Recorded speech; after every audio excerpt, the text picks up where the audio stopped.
Hey, welcome back everyone, Dave here. So I just got done developing and testing a new recipe for General Tso Chicken, which I think you're gonna love. And to me it makes perfect sense why I would want to tackle a recipe like this, because it's pretty much the only thing I ever order when I go out to American Chinese. And I'll get into all the hows and whys of developing this recipe as I go along.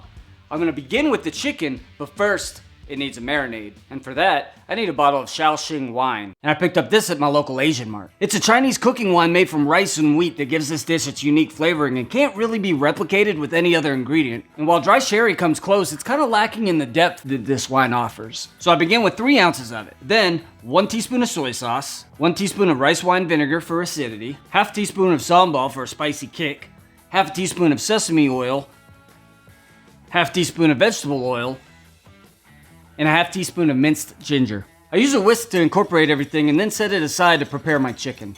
2 chicken thighs are my preference, but if you want to sacrifice that superior flavor and texture for chicken breast, be my guest. I don't recommend leaving the skin on though, because I'm going to batter this, and it won't be able to get crispy as if you were doing a flour dredge. But I'll talk about that next, I'm getting ahead of myself. 1-inch cubes of chicken work best for me, and then I transfer it to my marinade and let it soak for at least 30 minutes while I get everything else ready. And here's my favorite part, the sauce. It's that perfect combination of sweet and sour with a kick of chili, garlic, and ginger that sets it apart from any other breaded chicken dish on the menu. And I achieve this with a 2-step process. I saute off some aromatics and then add a liquid slurry that thickens for that delicious coating for those crunchy chicken morsels. I chose to use this 1-quart measure because of its pour spout, and then add 2 tablespoons of sambal for that spicy chili base, 4 tablespoons of that Shaoxing wine for depth of flavor, 3 tablespoons of soy sauce because that belongs in everything, 1 tablespoon of rice wine vinegar for acidity, a half cup of sugar for balance, 1.5 tablespoons of cornstarch for thickening, and 1 cup of chicken stock so it's not so powerful. And then moving over to the cutting board, I use 2 green onions. I cut the bottom part in half lengthwise and chop it small. Then I just slice the greens nice and thin, setting a pinch aside to garnish with later.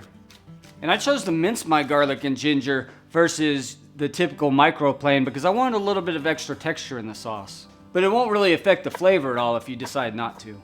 But ginger is a bit woody in texture, so if you do this, just be careful to mince it fine and not leave any overly large pieces.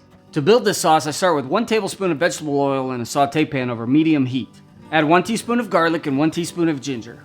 I stir these around to get coated in oil and then add 5 dried chilies, but you can add more if you like it really spicy. Stir them around for a second and then add green onion. A lot of movement in the pan is important here so that nothing burns. And once everything is nice and toasty and the aromas have made my kitchen smell absolutely fantastic, I pour in my sauce. So just give it a little stir first as cornstarch tends to settle down to the bottom as it sits. Now once this comes to a simmer, it'll begin to thicken. I'll let this go for 4 or 5 minutes to fully cook the cornstarch and allow it to reduce to the proper consistency. It should coat the back of the spoon nicely without being gloopy. Now perfecting the breading for this recipe was the tough part. I was looking for something substantial enough to hold up to a thick sauce, yet still offered texture and crunch without becoming soggy after it sat for a while. And things to note from this test was that a batter without leavener was heavy and didn't stay crispy very long. A batter that was then dredged in a flour cornstarch mix was nice, but it tasted more like a breaded chicken finger than what I would associate with General Tso's chicken. A more traditional batter usually contains egg white, which when combined with cornstarch and baking soda creates a light and crispy coating. But I'm not a huge fan of the custody layer underneath. 100 years of tradition ruined by me. Sorry. So after all that, here's the final batter that I thought worked best for me. And it just so happens to be quite easy. First I fill a large pot a third of the way up with vegetable oil and get that heating up to 350. Now I combine 1 cup of all-purpose flour with a 1/4 cup of cornstarch and a half teaspoon of baking soda. Do that thing, and then gently stir it into my chicken. And you could dump it in all at once, but if you do it in batches, life will be easier with less chance for clumps. And that marinade now becomes a batter. Now my oil is hot, and it's time to fry. I drop the chicken into the oil gently, not splashing, 1 piece at a time, ensuring that there is sufficient batter coating each piece. And when it comes to batch cooking, remember that it's better to put in too little than too much. And keeping an eye on the oil temperature will end in a much crispier product. And don't be afraid to start the oil a little hotter than 350 if you need to. And when the chicken is done, it should be crispy golden brown and have an internal temperature of 165. I pour about 1/4 of my sauce into a side container in case someone likes extra sauce. I mean, maybe it's just me, but I can't be eating dry rice. I gotta have some extra sauce to be pouring all over it. And then toss the chicken. Or you can stir it if that's more comfortable, but either way, Total coverage is key. And I like to serve this family style with jasmine rice on the side for sure. The vegetables can include green beans, broccoli, or really any stir-fried vegetable. And I garnish with those reserved green onions and some toasted sesame seeds.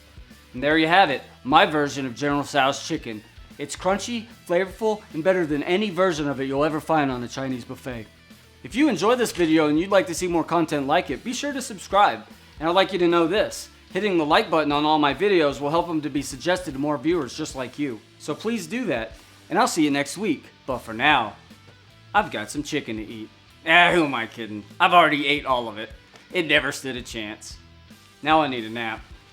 Bye. And I'll get into all the hows and whys of how and just give it a little stir first, as cornstarch typically, it's that perfect combination of sweet and sour with a kick of chicken.